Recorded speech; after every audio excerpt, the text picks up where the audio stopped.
യേശുദാസിൻ്റെയും P ലീലയുടെയും പാട്ടുകളെ കൊണ്ടാണ് ഗുരുവായൂരപ്പനോടുള്ള ഭക്തി ജനങ്ങൾക്കുണ്ടായത്. മേൽവസ്ത്രത്തിന് ഊരുന്നതാണ് ഭഗവാന് മുമ്പിൽ വിനയാന്വിതനായി നിൽക്കാൻ വേണ്ടിയിട്ടാണ് ഈ മേൽവസ്ത്രം ഒഴിവാക്കുക എന്ന് പറഞ്ഞതിൻ്റെ കാരണം അതാണ്. ഇവിടുത്തെ ഈ പ്രദേശം പോലും എനിക്ക് എൻ്റെ മനസ്സിൽ 6 മാസം ഉണ്ടായിരുന്നില്ല.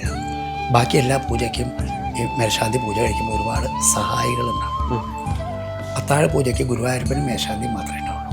അപ്പം ഉണ്ടാകുന്ന ഒരു അനുഭവവും അപ്പം ഉണ്ടാകുന്ന ഒരു അറ്റാച്ച്മെൻറ്റും പിന്നെ വിട്ടുപോരണമെങ്കിൽ കരയാണ്ട് വിട്ടുപോരാൻ പറ്റില്ല. ഈ 6 മാസം ഒരു അസുഖം പോലും വരില്ല എന്ന് പറഞ്ഞതുകൊണ്ടാണ്. മേൽശാന്തി അസുഖമായിട്ട് കിടപ്പിലായി എന്നൊക്കെ എവിടെയെങ്കിലും കേട്ടിട്ടുണ്ടോ? ഇല്ല. ഗുരുവായൂർ മേൽശാന്തി വയ്യാതെ ആശുപത്രിയിലാണ് കിടപ്പിലാണെന്ന് കേൾക്കില്ല. ഭഗവാന് അത്താഴ പൂജയ്ക്ക് വെറ്റില നിവേദ്യം അത് വളരെ വിശേഷമാണ്. കാര്യസാധ്യത്തിന് വളരെ വിശേഷമായിട്ടുള്ളൊരു കാര്യമാണ്. സമ്പൽ സമൃദ്ധി ഉണ്ടാകാൻ വേണ്ടിയിട്ട് എന്തെങ്കിലും വഴിപാട്? ഉച്ചപൂജ കഴിയുമ്പോഴാണ് ഭഗവാൻ ഏറ്റവും കൂടുതൽ സന്തോഷവാനായി നിൽക്കുന്ന സമയം. ഓരോ ദിവസവും ഓരോ വിധത്തിലാണ് ചന്ദനം ചേർത്തൽ. ഇന്ന് ആലിലകൃഷ്ണനാണെങ്കിൽ നാളെ കളിയമർദ്ദനാവും, മറ്റന്നാൾ മണിവല്ലഭനായിട്ട് കാണാം. അങ്ങക്ക് ഗുരുവായൂരപ്പൻ്റെ ഏറ്റവും ഇഷ്ടപ്പെട്ട ഭാവം ഏതാണ്? ഉണ്ണിക്കണ്ണൻ. ഇപ്പോൾ ഓരോ സ്ഥാപനത്തിനും അതിൻ്റേതായിട്ടുള്ള നിയമങ്ങളുണ്ട്. ഇപ്പോൾ മുഖ്യമന്ത്രി ആയാലും ഹൈക്കോടതിയിൽ ചെന്നാൽ എന്ത് ചെയ്യണം? കൂട്ടിൽ ഇരിക്കണം. അല്ലാണ്ട് അദ്ദേഹത്തിൻ്റെ കീഴിലാണ് ജഡ്ജി എന്ന് പറഞ്ഞിട്ട് ജഡ്ജിയുടെ സീറ്റിൽ പോയി ഇരിക്കാറില്ല. നമ്മളൊരു കുടുംബത്തിൽ ചെന്നാൽ വിസിറ്റിംഗ് റൂം എന്ന് പറയുന്നത് തന്നെ നമുക്ക് അവിടെ ഇരിക്കാവുന്ന സോഫയിൽ ഇരിക്കാമെന്നല്ലാണ്ട് ഗൃഹനാഥൻ ഇരിക്കുന്നിടത്തോ ബെഡ്റൂമിലോ കയറി നമ്മൾ ഇരിക്കാറില്ല. കാരണം അവിടെ അവർക്കാണ് അധികാരം. അതുപോലെ ഗുരുവായൂർ അമ്പലത്തിലൊരു ചിട്ടയുണ്ട്. ആ ചിട്ട നമ്മൾ പാലിക്കുകയാണ് വേണ്ടത്, അതിനെ വയലേറ്റ് ചെയ്യല്ല വേണ്ടത്.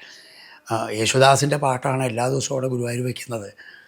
യേശുദാസിൻ്റെയും പി ലീലയുടെയും പാട്ടുകളെ കൊണ്ടാണ് ഗുരുവായൂരപ്പനോടുള്ള ഭക്തി ജനങ്ങൾക്കുണ്ടായത്. പക്ഷെ അത് വിചാരിച്ച് അവർക്ക് അവിടെ പോയി ഇരിക്കണം, അകത്ത് കയറണം. നാളെ ഇന്നകത്ത് കയറാൻ സമ്മതിച്ചാൽ നാളെ പൂജ ചെയ്യാൻ സമ്മതിക്കണം എന്ന് പറഞ്ഞാൽ അതിലെന്താ അർത്ഥമാണ്? അതിനൊരു നിയമമില്ലേ അവിടെ. അപ്പം നമ്മുടെ ഒരു നന്മ എന്ന് പറയുന്നത് നിയമങ്ങളെ അനുസരിക്കണം എന്നുള്ളതാണ്. നിയമമില്ലെങ്കിൽ കാള പോലെ ഉള്ള ജീവിതമാവും. എല്ലാത്തിനും ഒരു നിയമമുള്ളത് കൊണ്ടാണ് നിലനിന്ന് പോകുന്നത്. സമൂഹം തന്നെ നിലനിൽക്കുന്നത് നിയമം കൊണ്ടാണ്. ഇടക്കാലത്ത് വെച്ച് ക്ഷേത്രത്തിൽ പ്രവേശിക്കുന്നതുമായി ബന്ധപ്പെട്ട് കുറച്ച് വിവാദങ്ങൾ നിലനിന്നു. അത് ക്ഷേത്രത്തിൽ ഷർട്ട് ധരിച്ച് പ്രവേശിക്കുന്നതുമായി ബന്ധപ്പെട്ട് സംസ്ഥാന സർക്കാരിൻ്റെ ഭാഗത്തു നിന്നും കുറച്ച് ഇത്തരത്തിൽ മതപരമായിട്ട് അല്ലെങ്കിൽ ഗുരുക്കന്മാരായിട്ട് കാണുന്ന പല ആളുകളുടെയും ഭാഗത്ത് നിന്ന് അത്തരത്തിൽ ക്ഷേത്രത്തിൽ ഷർട്ട് ധരിച്ചും പ്രവേശിക്കാം, അത്തരത്തിലുള്ള കാര്യങ്ങളൊന്നും ആവശ്യമില്ല എന്ന് പറയുന്ന കുറച്ച് ആളുകളുണ്ട്. ഇതെങ്ങനെയാണ് അങ്ങനെ നോക്കി? എൻ്റെ ഒരു അഭിപ്രായത്തിൽ ഈ ഷർട്ട് ധരിക്കാതിരിക്കുന്നതിന് പ്രധാനമായിട്ടൊരു കാരണം നമ്മളെക്കാൾ ശ്രേഷ്ഠന്മാരായ ഒരാളുടെ മുമ്പിൽ ചെല്ലുമ്പോൾ വിനയാന്വിതനായി നമ്മൾ മേൽവസ്ത്രം മാറ്റണം എന്നാണ്. ഇപ്പോൾ കണ്ടിട്ടുണ്ടോ, തമ്പുരാൻ വന്നാൽ അടിയാളന്മാരൊക്കെ തോളത്തുള്ള മുണ്ട് കയ്യിലിടും. രാജാവ് വന്നാലും മറ്റുള്ളവരങ്ങനെ ചെയ്യും. അപ്പോൾ അതുപോലെ ആ മേൽവസ്ത്രത്തിനെ ഊരുന്നതാണ് മറ്റേ ആളോടുള്ള ഭക്തി. അപ്പോൾ ഗുരുവായൂരപ്പൻ്റെ അടുത്ത് വരുമ്പോൾ ഇപ്പം ഞാൻ ഈ വേഷത്തിലാണ് ഗുരുവായൂർ തൊഴാൻ പോകാറ്. അവിടെ ചെല്ലുമ്പോൾ ഈ 2 മുണ്ട് എടുത്ത് കയ്യിലിടും. അല്ലാണ്ട് ഇതിങ്ങനെ ഇട്ടിട്ട് കേമനായി നിന്ന് തൊഴാറില്ല. കാരണം അവിടെ ഭക്തി കാണിക്കണം, വിനയം കാണിക്കണം. ഷർട്ട് ഇട്ടാൽ ആ വിനയം കാണിക്കാൻ പറ്റില്ല. മേൽവസ്ത്രത്തിനെ അഴിക്കുക, അവിടെ ചെന്ന് ഷർട്ട് ഊരാൻ പറ്റില്ല. അപ്പം അതുകൊണ്ട് പൊതുവേ ഒരു നിയമം മേൽവസ്ത്രം ധരിക്കരുത് എന്നിട്ടിരിക്കുകയാണ്. പിന്നെ പണ്ട് ഷർട്ട് ഉണ്ടായിരുന്നില്ല. ഇത് ആചാരത്തിൽ മേൽവസ്ത്രം എന്നാണ്. മേൽവസ്ത്രം പണ്ട് 2 മുണ്ട് തോർത്തുമുണ്ടാണ്. അപ്പോൾ ഇപ്പോൾ തോർത്തുമുണ്ടിന് പകരം എല്ലാവരും ഷർട്ടാണ് ഉള്ളത്. അപ്പോൾ അത് അഴിക്കാനും ഒക്കെ ബുദ്ധിമുട്ടുണ്ട്. അതുകൊണ്ട് ഭഗവാന് മുമ്പിൽ വിനയാന്വിതനായി നിൽക്കാൻ വേണ്ടിയിട്ടാണ് ഈ മേൽവസ്ത്രം ഒഴിവാക്കണം എന്ന് പറഞ്ഞതിൻ്റെ കാരണം അതാണ്. പിന്നീട് അങ്ങ് ഇപ്പോൾ ഗുരുവായൂർ ക്ഷേത്രത്തിൽ നിന്ന് ഇറങ്ങുന്നതിന് മുമ്പിട്ട് കണ്ണനുമായിട്ട് എങ്ങനെയായിരുന്നു ആ ഒരു വേർപിടലിൻ്റെ ആ ഒരു വേദന? ഭയങ്കര വേദനയാണ് ഉണ്ടാവുക. ഞാൻ പറഞ്ഞില്ല, 6 മാസം വേറെ ഒരു ചിന്തയില്ല. 6 മാസം എനിക്ക് ഈ വീടുമായിട്ടോ അല്ലെങ്കിൽ ഈ പ്രദേശമായിട്ടൊന്നും ഒരു മനസ്സിലൊരു ചിന്ത പോലും ഉണ്ടായിരുന്നില്ല. ഒന്നാമത് ഭാര്യയൊന്നും അങ്ങോട്ട് എന്നെ വന്ന് കാണാൻ പാടില്ല, അങ്ങനെയൊക്കെ നിയമങ്ങളുണ്ട്. കാരണം അവിടെ ഒരു തപസ്സായിട്ട് നിൽക്കുകയാണ്. അപ്പോൾ അതിൻ്റെ ഇടയിൽ ഭാര്യയൊന്നും വരാൻ പാടില്ല. അപ്പം അതുകൊണ്ട് ഇങ്ങനെയുള്ള ചിന്തകളൊന്നുമില്ല, ലൗകികമായ യാതൊരുവിധ ചിന്തകളും ഇല്ലാതെ ഇവിടുത്തെ ഈ പ്രദേശം പോലും എനിക്ക് എൻ്റെ മനസ്സിൽ 6 മാസം ഉണ്ടായിരുന്നില്ല. അപ്പം അങ്ങനെ ഗുരുവായൂരപ്പനുമായിട്ട് മാത്രം അറ്റാച്ച്ഡ്. രാവിലെ എഴുന്നേറ്റാൽ ഇത്, ഉച്ചയ്ക്ക് ഇത്, വൈകുന്നേരം ഇത്, രാത്രി ഇത്, ഇങ്ങനെ ഇത് മാത്രമായിട്ട് തന്നെ നിൽക്കുന്നതുകൊണ്ട് അതിൽ തന്നെ മുഴുകി നിൽക്കുന്നതുകൊണ്ട് ഒരു ഭയങ്കര അറ്റാച്ച്മെൻറ്റാണ് അതിലുണ്ടാവുക. പിന്നെ ഇതിൽ അത്താഴപൂജ എന്ന് പറയുന്നൊരു പൂജയുണ്ട് രാത്രി. അത്താഴപൂജയുടെ ഒരു പ്രത്യേകത എന്താണെന്ന് വെച്ചാൽ ബാക്കി എല്ലാ പൂജയ്ക്കും ഈ മേൽശാന്തി പൂജ കഴിക്കുമ്പോൾ ഒരുപാട് സഹായികളുണ്ടാവും. അത്താഴപൂജയ്ക്ക് ഗുരുവായൂരപ്പനും മേൽശാന്തിയും മാത്രമേ ഉണ്ടാവുള്ളൂ. അപ്പോൾ ആ അടച്ചു പൂജ സമയത്ത് ഇൻട്രാക്ഷൻ്റെ സമയം ഇപ്പോഴാണ്. ഗുരുവായൂരപ്പനും മേൽശാന്തിയും മാത്രമായിട്ട് അപ്പം ഉണ്ടാകുന്ന ഒരു അനുഭവവും അപ്പം ഉണ്ടാകുന്ന ഒരു അറ്റാച്ച്മെൻറ്റും കൊണ്ട് പിന്നെ അവിടുന്ന് പോരാൻ തോന്നില്ല. പിന്നെ വിട്ടു പോരണമെങ്കിൽ കരയാണ്ട് വിട്ടു പോരാൻ പറ്റില്ല. അങ്ങനത്തെ ഒരു ഈ അകത്ത് കയറുമ്പോൾ എങ്ങനെയാണ് നമ്മൾ ഗുരുവായൂരപ്പനായിട്ട് ഇപ്പോൾ ഒരു ക്ഷേത്ര പൂജാരി എന്ന നിലയിൽ ഞാൻ കുറച്ച് കാലങ്ങൾക്ക് മുമ്പ് ക്ഷേത്ര പൂജയ്ക്ക് പോയിട്ടുള്ള ഒരാളാണ്. അപ്പോൾ നമുക്കറിയാം ആ ഒരു സമയത്ത് എങ്ങനെയായിരുന്നു നിങ്ങൾ നമ്മളൊരു അടുപ്പം, അതായത് ഗുരുവായൂരപ്പനോട് എങ്ങനെയായിരുന്നു? ഗുരുവായൂരെ സംബന്ധിച്ചിടത്തോളം ഗുരുവായൂർ പ്രത്യക്ഷ ദൈവമായിട്ട് കാണിച്ചു തരും. മറ്റ് ക്ഷേത്രങ്ങളെ പോലെയല്ല. മറ്റ് ക്ഷേത്രങ്ങളിൽ നമ്മൾ ആ വിഗ്രഹത്തിൻ്റെ ഭയഭക്തിയോട് കൂടിയിട്ട് നമ്മൾ കാണുന്നു, പൂജ കഴിക്കണം. പഴയ ഈ ഗുരുവായൂരപ്പൻ്റെ സീരിയലിലൊക്കെ ഞാൻ കണ്ടിട്ടുണ്ട്. ഗുരുവായൂരപ്പന് ഒരു ചെറിയ കുട്ടിയായിട്ട് വരുന്നു. കുട്ടി ഗുരുവായൂരപ്പന് ഭക്ഷണം കഴിക്കാനായിട്ട് കൊടുക്കുമ്പോൾ വന്ന് നീട്ടി വാങ്ങിച്ചു കഴിക്കുന്നു, എന്നിട്ട് അച്ഛൻ അടിക്കാൻ പോകുന്നതും അങ്ങനെ കുറേ കഥകൾ ഗുരുവായൂരപ്പനുമായി ബന്ധപ്പെട്ട് നമ്മൾ പലപ്പോഴും പല സിനിമകളിലും കണ്ടിട്ടുണ്ട്. അങ്ങനെ ഒരു അടുപ്പത്തിലേക്ക് നമുക്ക് അതുപോലെ അടുപ്പത്തിലേക്ക് വരാൻ പറ്റും. അത് അവിടെ ഒരു വിഷയം എന്താ വെച്ചാൽ അകത്തെ കാര്യങ്ങളൊന്നും അങ്ങനെ പുറത്ത് പറയരുത് എന്നുള്ളൊരു നിയമമുണ്ട്. അപ്പോൾ അതുകൊണ്ട് അതാണ് ഞാൻ ആദ്യം തന്നെ പറയുന്നത്, ചിലത് പറയാം, ചിലത് പറയാൻ പറ്റില്ല. പറയാൻ പറ്റാവുന്ന ഇങ്ങനെയുള്ള ചില അനുഭവങ്ങളൊക്കെ പറയാമെന്നല്ലാതെ മുഴുവൻ നമുക്ക് പറയാൻ പറ്റില്ല. പക്ഷേ മേൽശാന്തിക്ക് വളരെ അടുത്ത് ഗുരുവായൂരപ്പനോട് ഇടപഴകാനുള്ള അവസരം ഉണ്ട്. അത് അത്താഴപൂജയ്ക്കാണ് ഏറ്റവും കൂടുതലുണ്ടാവുക. മറ്റു സമയത്തൊക്കെ കൂടെ സഹായികളോ ഇവരൊക്കെ ഉണ്ടാവും. അത്താഴപൂജയ്ക്ക് വേറെ ആരും ഉണ്ടാവില്ല. മേൽശാന്തിയും ഗുരുവായൂരപ്പനും മാത്രമായിട്ടുള്ളൊരു ഇൻട്രാക്ഷനാണ് ഇപ്പോൾ നടക്കുക. അത് കഴിയുമ്പോൾ സ്വാഭാവികമായിട്ട് അതൊക്കെയാണ് ഗുരുവായൂരപ്പൻ നമ്മളെ കാക്കണത്. ഈ 6 മാസം ഒരു അസുഖം പോലും വരില്ല എന്ന് പറഞ്ഞതുകൊണ്ടാണ്. മേൽശാന്തി അസുഖമായിട്ട് കിടപ്പിലായി എന്നൊക്കെ എവിടെയെങ്കിലും കേട്ടിട്ടുണ്ടോ? ഇല്ല. ഗുരുവായൂർ മേൽശാന്തി വയ്യാതെ ആശുപത്രിയിലാണ്, കിടപ്പിലാണെന്ന് കേൾക്കില്ല. കാരണം ഗുരുവായൂരപ്പൻ അതിനൊരു അവസരം കൊടുക്കില്ല. ആ ഗുരുവായൂരപ്പന് തൃപ്തികരമല്ലാത്ത വിധത്തിൽ അവിടെ പ്രവർത്തിച്ചാൽ അദ്ദേഹം അപ്പം തന്നെ ചില ശിക്ഷകളൊക്കെ കൊടുക്കുമെങ്കിലും മാന്യത പുലർത്തിക്കൊണ്ട് മേൽശാന്തി അവിടെ നിലനിർത്തും. അങ്ങനെയൊരു ഗുണമുണ്ട്. തിരുമേനി, ഈ ഗുരുവായൂരപ്പന് ചില വഴിപാടുകൾ നടത്തിക്കഴിഞ്ഞാൽ നിങ്ങളുടെ ആഗ്രഹങ്ങളൊക്കെ സഫലമാകുമെന്ന് പറഞ്ഞ് ഒരുപാട് ആളുകൾ പറയാറുണ്ട്. പല വഴിപാടുകളെക്കുറിച്ച് പറയാറുണ്ട്. അങ്ങ് ഗുരുവായൂർ അമ്പലത്തിൽ ഗുരുവായൂരപ്പനോട് ഏറ്റവും അടുത്ത് നിന്നിട്ടുള്ള ഒരാളാണ്. അങ്ങയുടെ ഒരു അഭിപ്രായത്തിൽ ഗുരുവായൂരപ്പന് ഏത് വഴിപാട് ചെയ്തു കഴിഞ്ഞാലാണ് നമ്മുടെ ആഗ്രഹങ്ങൾ കൂടുതൽ സഫലമാകുകയും ഗുരുവായൂരപ്പനോട് നമ്മളോടൊരു ഇഷ്ടം കൂടുന്നതും ഏത് വഴിപാട് ചെയ്യുമ്പോൾ? എല്ലാ വഴിപാടുകളും അദ്ദേഹത്തിന് ഇഷ്ടമാണ്. അതിൽ കദളിപ്പഴം, വെണ്ണ, പാൽപ്പായസം, ഇത് 3 കോംപ്രമൈസ് ഇല്ലാണ്ട് ഭഗവാന് ഇഷ്ടപ്പെട്ട ഒരു കാര്യമാണ്. പിന്നെ പൊതുവെ അലങ്കാരപ്രിയനാണ്. പലതരം അലങ്കാരങ്ങളാണ് അദ്ദേഹത്തിന് ഓരോ ദിവസവും ചാർത്തുന്നത്. അപ്പോൾ അലങ്കാരത്തിന് പ്രധാനമായിട്ടുള്ള മാലകളാണ്. തിരുമുടിമാലയാവാം, വനമാലയാവാം, തുളസിമാലയാവാം, അങ്ങനെ പലതരത്തിലുള്ള മാലകൾ ചാർത്തുന്നത് വളരെ വിശേഷമാണ്. പിന്നെ ഒരേ കാര്യത്തിന് ഒരേ കാര്യസാധ്യത്തിനായിട്ടുള്ള വഴിപാടുകൾ. അതിൽ അധികമാരും ശ്രദ്ധിക്കാതെ പോയതും എന്നാൽ അവിടെ ബോർഡിലൊന്നും കാണാത്തതുമായിട്ടുള്ളൊരു വഴിപാടുണ്ട്. ഭഗവാന് അത്താഴപൂജയ്ക്ക് വെറ്റില നിവേദ്യം. അത് വളരെ വിശേഷമാണ്. കാര്യസാധ്യത്തിന് വളരെ വിശേഷമായിട്ടുള്ളൊരു കാര്യമാണ്. അത് അവിടെ ബോർഡിലൊന്നും കാണില്ല, അധികം ആർക്കും അറിയില്ല. ഗുരുവായൂരിനോട് അടുത്ത് നിൽക്കുന്നവർക്ക് ഇതറിയാൻ പറ്റും. എല്ലാ ദിവസവും അത്താഴപൂജയ്ക്കൊരു വെറ്റില നിവേദ്യമുണ്ട്. അത് അദ്ദേഹത്തിന് വളരെ പ്രിയങ്കരമാണ്. അത് നമ്മുടെ കാര്യസാധ്യത്തിന് വളരെ വിശേഷമാണ്. പിന്നെ ഈ കൃഷ്ണാട്ടംകളി അദ്ദേഹത്തിന് വലിയ ഇഷ്ടമാണ്. കൃഷ്ണാട്ടംകളിയിൽ പലതരം കഥകളുണ്ട്. അതിൽ ഓരോ കഥകളും ഓരോ ആവശ്യങ്ങൾക്കുള്ളതാണ്. അപ്പം അതങ്ങനെ വഴിപാട്. ഇപ്പോൾ വിവാഹം വേണമെങ്കിൽ അവിടെ രുക്മിണി സ്വയംവരം എന്നുള്ള കഥ കൃഷ്ണാട്ടംകളി ആവാം. ശത്രു സംഹാരത്തിനായിട്ട് ബാണയുദ്ധം എന്ന് പറഞ്ഞൊരു ഇതുണ്ട്. അങ്ങനെ ഓരോ കഥകളുണ്ട്. അതാത് കഥകൾ രോഗശമനത്തിന് കാളിയമർദ്ദനം വിശേഷമാണ്. അങ്ങനെ ആ കഥകൾ വഴിപാട് ആയിട്ട് കൃഷ്ണാട്ടംകളി നടത്തുന്നത് അദ്ദേഹത്തിന് ഇഷ്ടമാണ്. ഇപ്പോൾ ഇന്ന് യൂട്യൂബുകളുടെ കാലമായതുകൊണ്ട് ഒരുപാട് വഴിപാടുകളെ പറ്റി പറയാറുണ്ട്. ഇപ്പോൾ ഓരോ വഴിപാടുകളും ഓരോ കാര്യങ്ങൾക്കാണെന്ന് അങ്ങ് പറഞ്ഞു. അപ്പോൾ സമ്പൽ സമൃദ്ധി ഉണ്ടാകാൻ വേണ്ടിയിട്ട് എന്തെങ്കിലും വഴിപാടുകളുണ്ട്? സമ്പൽ സമൃദ്ധിക്ക് ഇപ്പോൾ പൂജയായിട്ടാണെന്നുണ്ടെങ്കിൽ അതിൽ സമ്പൽ സമൃദ്ധിക്ക് എന്ന് പറയുന്നത് ഏറ്റവും കൂടുതൽ ചുറ്റുവിളക്ക് ആണ് സമ്പൽ സമൃദ്ധിക്ക് ഏറ്റവും കൂടുതലായിട്ടുള്ളത്. ചുറ്റുവിളക്ക് വഴിപാട് സമ്പൽ സമൃദ്ധി ഉണ്ടാക്കുന്നതാണ്. കാരണം സമ്പൽ സമൃദ്ധി എന്ന് പറയുന്നത് എന്താ, നമുക്ക് കാശുണ്ടെന്ന് മറ്റുള്ളവൻ അറിയുമ്പോഴാണ് സമൃദ്ധി ഉണ്ടാകുന്നത്. നമ്മുടെ കയ്യിൽ കാശുണ്ടെങ്കിൽ സമ്പൽ സമൃദ്ധിയല്ല, നമ്മുടെ കയ്യിൽ കാശുണ്ട് അത്രയുള്ളൂ. അവൻ വലിയ കാശുകാരനാണ് എന്ന് പേര് കേൾക്കുമ്പോഴാണ് ഈ സമ്പൽ സമൃദ്ധിയുടെ തന്നെ.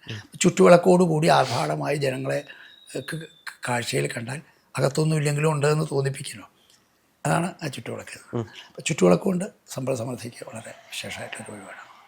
ഇന്ന് ഗുരുവായൂരപ്പൻ്റെ ബിംബങ്ങൾ വീട്ടിലേക്ക് കൊണ്ടുവന്നിട്ട് ഗുരുവായൂരപ്പനെ പോലെ തന്നെ പൂജിക്കുന്ന ആളുകളുണ്ട്, സ്നേഹിക്കുന്ന ആളുകളുണ്ട്, പൂജ കഴിക്കുന്ന ആളുകളുണ്ട്. ഇങ്ങനെ ചെയ്യുന്ന ഒരുപാട് ആളുകളുണ്ട്. അപ്പോൾ ഇവർ ചെയ്യേണ്ട എന്തെങ്കിലും കാര്യങ്ങളുണ്ടോ? അതായത് അങ്ങനെ ചെയ്യാൻ പാടുണ്ടോ? ഗുരുവായൂരപ്പൻ്റെ ബിംബം അതേപോലെ ഒരു വീട്ടിലേക്ക് കൊണ്ടുവന്നിട്ട് പിന്നെന്താ, ഗുരുവായൂർ അമ്പലത്തിൽ വെച്ച് പൂജിച്ച വിഗ്രഹമല്ലല്ലോ കൊണ്ടുവരുന്നത്. അവരവിടുന്ന് ഒരു വിഗ്രഹം വാങ്ങിക്കുന്നു, അതിൽ അവരുടെ ദേവതയായിട്ടുള്ള ഗുരുവായൂരപ്പനെ അതിൽ കാണുന്നു, ആ ഗുരുവായൂരപ്പനെ വെച്ച് ആരാധിക്കുന്നു. അങ്ങനെന്താ ചെയ്യാമല്ലോ. പിന്നെ സാധാരണ വീടുകളിൽ നമ്മൾ ഈ വലിയ പൂജകളൊക്കെ ചെയ്യുക, അല്ലെങ്കിൽ നിവേദ്യങ്ങൾ സമർപ്പിക്കുക, ദിവസവും മാല ചാർത്ത് വിളക്ക് വയ്ക്കുക, അഭിഷേകങ്ങൾ ചെയ്യുക, ഇങ്ങനെയൊക്കെ ചെയ്താൽ സ്വാഭാവികമായിട്ട് അവിടെ ഒരു ചാർജ്, ഒരു ചൈതന്യം ആ വിഗ്രഹത്തിൽ വരും. അങ്ങനെ കുറച്ച് കാലം ചെയ്താൽ ചിലപ്പോൾ ആ വീട്ടിൽ ഒരു ചൈതന്യം വരികയും അവിടെ ഒരു പ്രതിഷ്ഠ വേണമെന്ന് പറയുകയൊക്കെ ചെയ്യുന്ന ഒരവസ്ഥയിലേക്ക് എത്തും.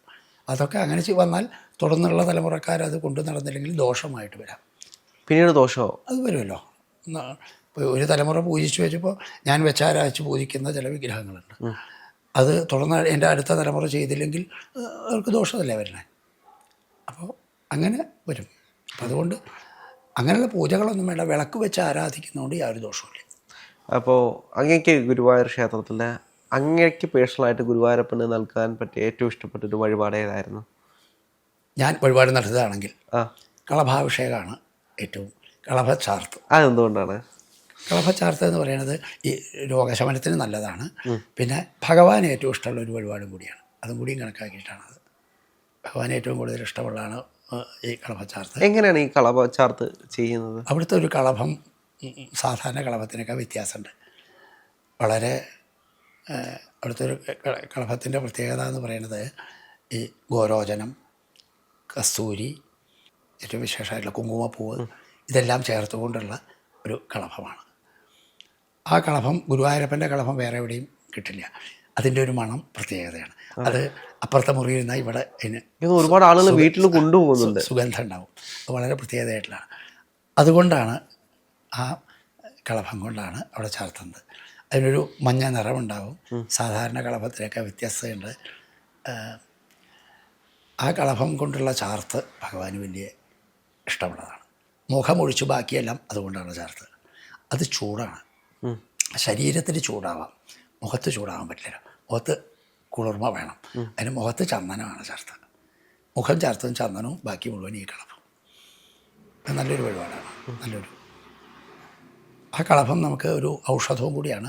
എല്ലാ ദിവസവും കുറേശ്ശെ സേവിക്കുന്നത് പോലും നല്ലതാണ്. ഈ കുങ്കുമവും ഓരോജനമൊക്കെയാണ് കളഭം സേവിക്കുന്നത്. പിന്നെ കുങ്കുമപ്പൂവും ഓരോജനവും കസ്തൂരി മഞ്ഞളും ഒക്കെയാണ് അതിൻ്റെ അകത്തുള്ളത്. അത് കുറച്ച് എടുത്ത് എല്ലാ ദിവസവും സേവിക്കണം, വളരെ വിശേഷം. അപ്പോൾ നമ്മളതൊരു വഴിപാടായിട്ട് നടത്തിയാൽ നമുക്ക് അതിൽ ആ കളഭം കിട്ടും. അത് വീട്ടിൽ കൊണ്ടുവച്ച് എല്ലാ ദിവസവും കുറേശ്ശെ സേവിക്കുന്നത് വളരെ വിശേഷം.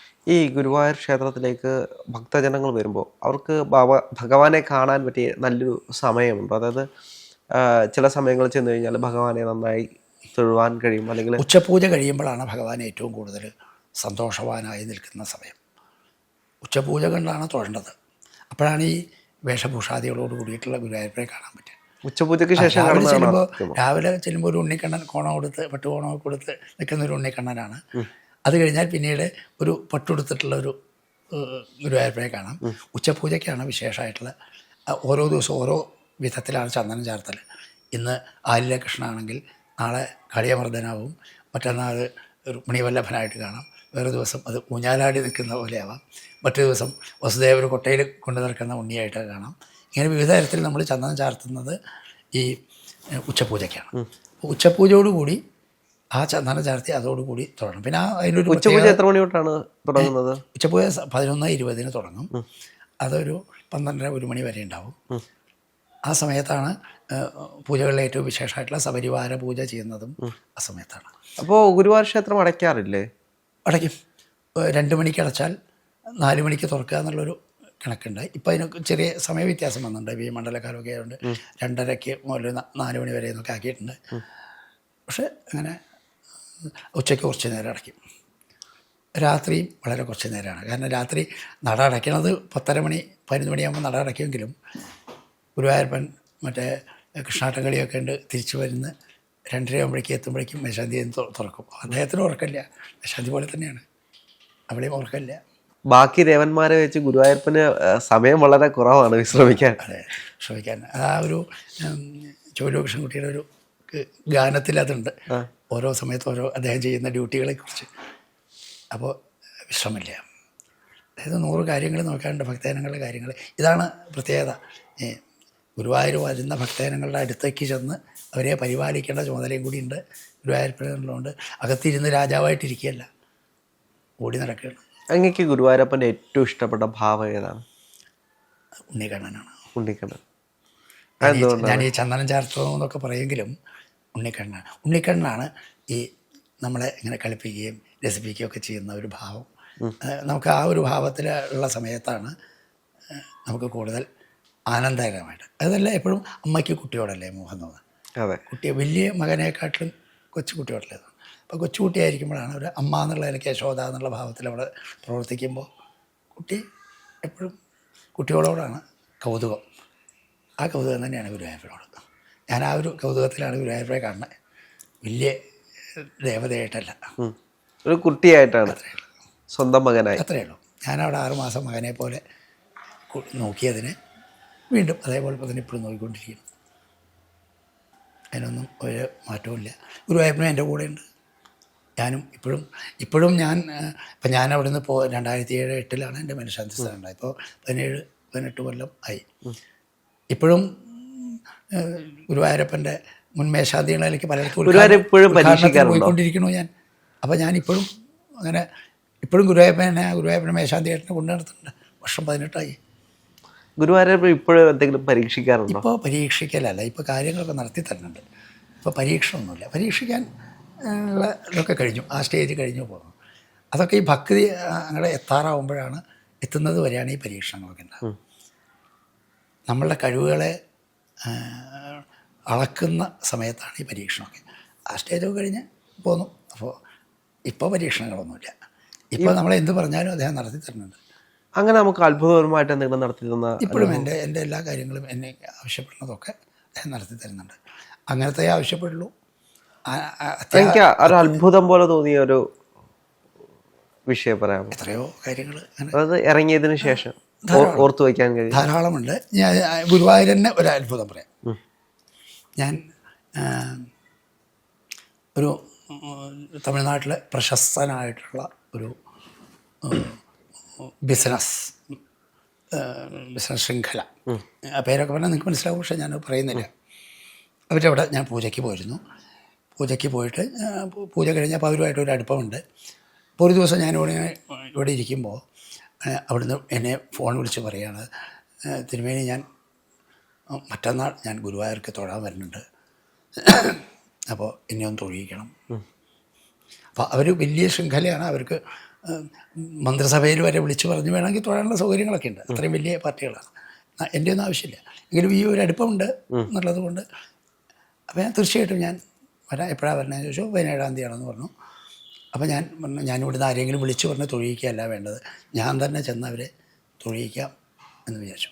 ഇപ്പോഴത്തെ അടുത്ത കാലത്താണ്, ഈ ഒരു 1-2 വർഷത്തിനുള്ളിലുള്ള കാര്യമാണ്. അപ്പോൾ ഇപ്പോൾ ഒന്നും അങ്ങനെ പഴയ പോലെ തൊഴിയിക്കാൻ പറ്റില്ല. എൻ്റെ ആ ഒരു കാലത്തുള്ളതുപോലുള്ള ഇപ്പോൾ ഒരുപാട് നിയന്ത്രണങ്ങളൊക്കെ ആയി ഗുരുവായൂരമ്പലത്തിൽ. ഇപ്പോൾ പാസ് എടുക്കണം, മാക്സിമം ഒരാൾക്ക് പാസ് എടുക്കാവുന്ന 5 പേർക്ക് ചെയ്യാൻ പറ്റുള്ളൂ. അങ്ങനെയൊക്കെ നിയമങ്ങളൊക്കെ വന്നു. എൻ്റെ ആ കാലത്തൊന്നും അതില്ല. അന്ന് ഇത്രയും റഷില്ലാത്തതുകൊണ്ടാവാം. ഇപ്പോഴത്തെ റഷല്ല, അന്ന് റഷൊക്കെ ഉണ്ട്. അപ്പോൾ ഞാൻ ഫാമിലി ആയിട്ടാണ് വരുന്നതെന്ന് പറഞ്ഞു. അപ്പോൾ ഞാൻ തന്നെ അപ്പോൾ ഞാൻ ചെന്ന് അദ്ദേഹം പറഞ്ഞ സമയത്ത് വന്നു. ഞാൻ ചെന്നു നോക്കിയപ്പോൾ ഒരു 22 പേരുണ്ട് അദ്ദേഹത്തിൻ്റെ കൂടെ. അപ്പോൾ എനിക്കൊന്നും തൊഴിക്കാൻ പറ്റില്ല. 22 പേരെ എനിക്ക് ഗുരുവായൂർ ആരോട് പറഞ്ഞിട്ടും അകത്ത് കയറ്റി തൊഴിക്കാൻ പറ്റില്ല. കാരണം അവിടെ ഒരു നിയമമുണ്ട്, 5 പേർക്കാണ് മാക്സിമം റെക്കമെൻഡേഷൻ, അതിൽ കൂടുതൽ ഒരു ഗ്രൂപ്പിൽ തൊഴിക്കാൻ പറ്റില്ല. എന്താ ചെയ്യേണ്ടതെന്നുള്ള കഷ്ടമായിപ്പോയി. ഇവർ ഫാമിലി എന്ന് പറഞ്ഞാൽ അവർ 4 പേരാണുള്ളത്. അവർ 4 പേരും തൊഴിക്കാൻ എനിക്ക് ആരോടും ചോദിക്കേണ്ട ആവശ്യമില്ല, സുഖമായി തൊഴിക്കാം. അപ്പോൾ എനിക്ക് മുൻ മേശാന്തികളെ എനിക്ക് പരിചയമുണ്ട്, അപ്പോൾ അവരെ കൊണ്ട് തൊഴിക്കുക എന്നുള്ള ധാരണയായിരുന്നു. പക്ഷേ ഇത്രയും പേരെ കണ്ടപ്പോൾ ഞാൻ അന്താളിച്ചു പോയി. പിന്നെ അവരോട് പറ്റില്ല എന്ന് പറയാൻ പറ്റില്ലല്ലോ. അപ്പം ഞാൻ അവരോട് നിൽക്കൂ, ഞാനൊന്ന് അകത്ത് പോയിട്ട് വരാം എന്ന് പറഞ്ഞ് അകത്ത് പോയി 2-3 ജോലിക്കാരോട് അവരോടൊക്കെ പറഞ്ഞ് അവരെ കൊണ്ടൊക്കെ 5 പേരെ കൊണ്ട് ഒരു കയറ്റിക്കാം എന്നുള്ളൊരു ധാരണയുണ്ടായിരുന്നു. അപ്പോൾ അങ്ങനെ ഒരു ധാരണ ഉണ്ടാക്കി, അകത്ത് 3-4 പേരോടൊക്കെ പറഞ്ഞ് ധാരണ ഉണ്ടാക്കി പുറത്ത് വന്നിട്ട് നമുക്ക് തൊഴാൻ പോവാം എന്നുള്ള മട്ടിൽ അവരെ വിളിച്ചു. എല്ലാവരും കൂടി ഞാനങ്ങനെ പോകുമ്പോഴാണ് ചെയർമാൻ എതിരെ വരണം. എന്താ മേശാന്തി ഇവിടെ തൊഴാമെന്താണ്? അപ്പോൾ ഇപ്പോൾ ഇങ്ങനെ ഒരു അബദ്ധം പറ്റിയിരിക്കുകയാണ്, കുറേ പേരുണ്ട് തൊഴി. അതിനെന്താ ഒരു അദ്ദേഹം തന്നെ 20 പേരെയും കൊണ്ട് തൊഴിച്ചു. അപ്പോൾ എൻ്റെ മാനം അവിടെ ഗുരുവായൂരപ്പൻ കാക്കുകയാണ്, അല്ലെങ്കിൽ എൻ്റെ പേര് പോയല്ലോ. ഞാൻ ഗുരുവായൂർ മേശാന്തി ആയിരുന്നു എന്നൊക്കെ പറഞ്ഞിട്ടാണ് അദ്ദേഹം എന്നെ വിളിച്ച് പറയുന്നത്. അപ്പോൾ എനിക്കവിടെ സ്വാധീനം ഇല്ല എന്ന് കണ്ടാൽ എൻ്റെ മാനം പോയില്ല. അപ്പോൾ ഇത്രയും പേരൊന്നും ഒന്നിച്ച് ഉള്ള സ്വാധീനം ഇല്ല എനിക്ക്. പക്ഷേ ചെയർമാൻ തന്നെ എല്ലാവരും വിളിച്ചു കൊണ്ടുപോയി തൊഴിച്ച് മുമ്പിൽ നിർത്തി യഥേഷ്ടം മറ്റുള്ളവരെയൊക്കെ മാറ്റി നിർത്തി മുമ്പിൽ ഇങ്ങനെ തൊഴാനുള്ള സൗകര്യം ചെയ്ത് കൊടുത്ത് അവർ സുഖമായിട്ട് തൊഴുതു. അവർക്ക് എന്നോട് ഒന്നും കൂടിയും ഒരു ഇത് വന്നത്, കാരണം ഞാൻ ചെയർമാനെ വിളിച്ചു കൊണ്ടൊന്ന് തൊഴിയിപ്പിച്ചു. അത്രയും എനിക്ക് അവിടെ സ്വാധീനമുള്ളതുപോലെ എൻ്റെ ഒരു പേര് ഗുരുവായൂരപ്പൻ അവിടെ നിലനിർത്തിയത്. അതിനെയൊക്കെ സഹായിക്കും പലപ്പോഴും.